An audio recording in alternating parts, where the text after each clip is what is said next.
problems, and now we're in section 4.2. This section is all about home loans details, lots and lots of different things about home loans. So before we get started, we're just going to run through some of the formulas, okay? So some of these we've seen before, some of them are new. We just have to kind of keep track of them. So the first one is that the total interest paid is equal to the regular payment, R, times N, the number of payments, minus the amount you paid for the loan, A sub N. Okay? So again, this is the regular payments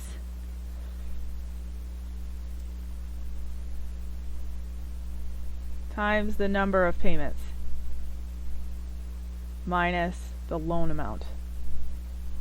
Okay? So putting it in words. Just so you have it. Okay? The next piece we need is the list price. Okay, so again, the list price, also known as the purchase price,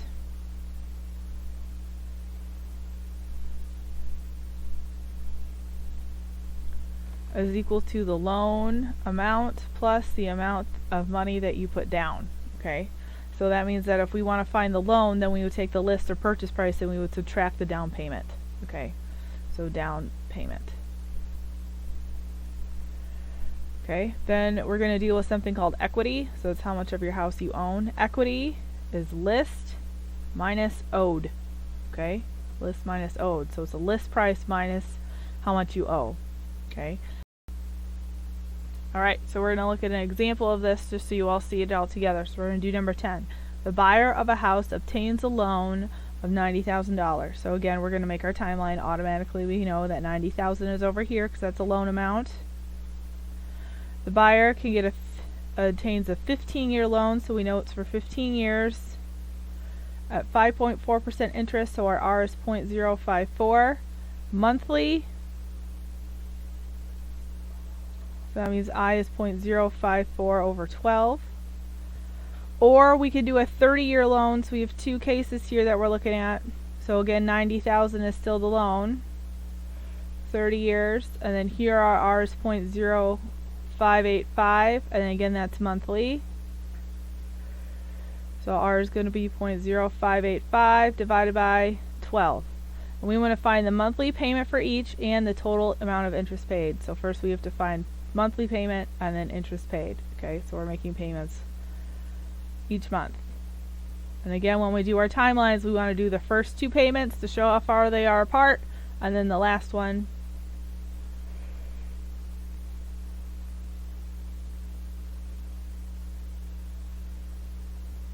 okay, so here we're not necessarily using all the stuff, but we are going to use that total interest paid, which was up here again. So it's going to be our R times N minus A sub N. So we'll have all those pieces with us. Okay. So let's look at the first one. Let's look at the 15-year mortgage first. 15-year mortgage first. So when we look at the 15-year mortgage,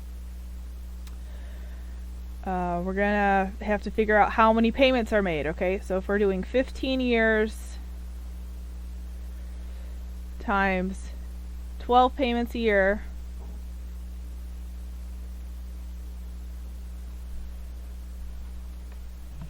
on our calculator,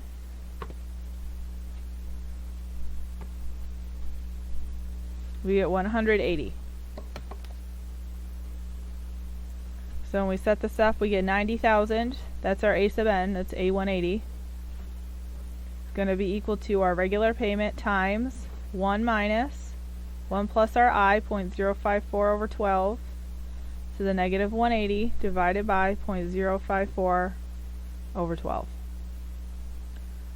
So again, I'm approaching it the same way that we've been doing stuff. You could absolutely just use a straight R formula. That's fine. It's the same process.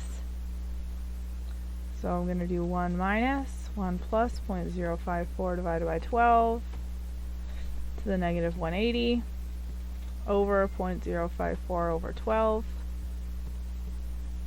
And we get 123.18 and change. So I'm going to divide by 90,000 by that answer.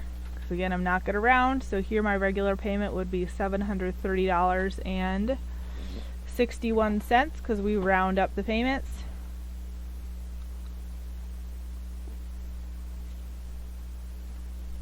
Okay, we round up the payment. And now we're going to have to find the total amount of interest paid.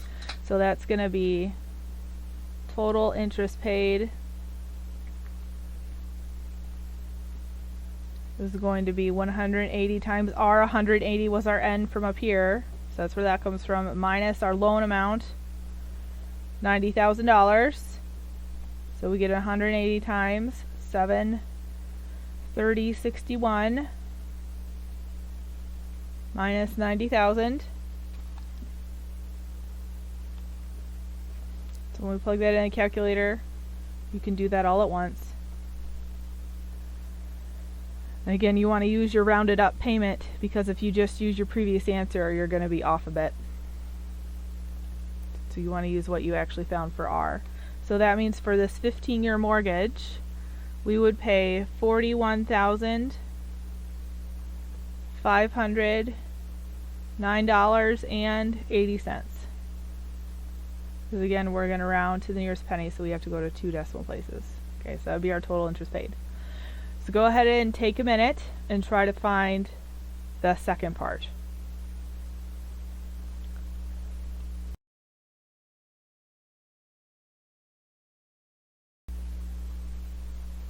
Alright, so now you've had a chance to try it. We're just going to run through it, so I'm going to set it up the same way. First thing we have to find is the number of payments. So we get N equals 12 payments a year times 30. So 360 payments. Because again, that's 30 years times 12 payments a year. That's where we're getting those two numbers. So that means A, 360 would be that 90,000. So then we get 90,000 equals R times 1 minus 1 plus 0.0585, because here we have a different rate. So negative 360 over 0.0585 over 12. So I'm going to find that coefficient just like we did before.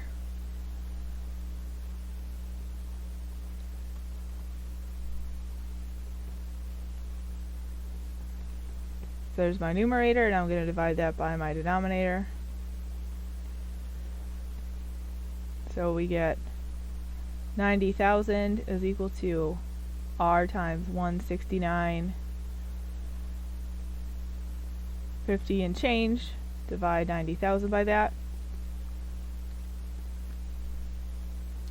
So here our regular payment is significantly lower, $530.95, because again we're going to round up.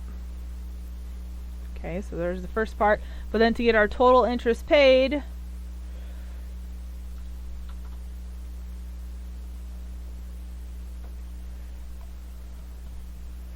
we're going to take this number, and this time we're going to multiply it by our N. Our N here was 360, so it's going to be $530.95 times that 360, minus again our loan amount, which was 90,000.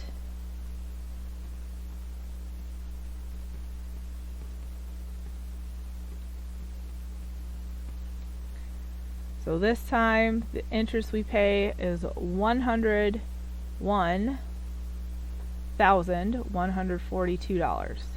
So we've almost paid the loan twice with the interest just because it's so long. So what this tells us is that if we can swing the higher mortgage payment, it will be better in the long run because it would save us 60 grand.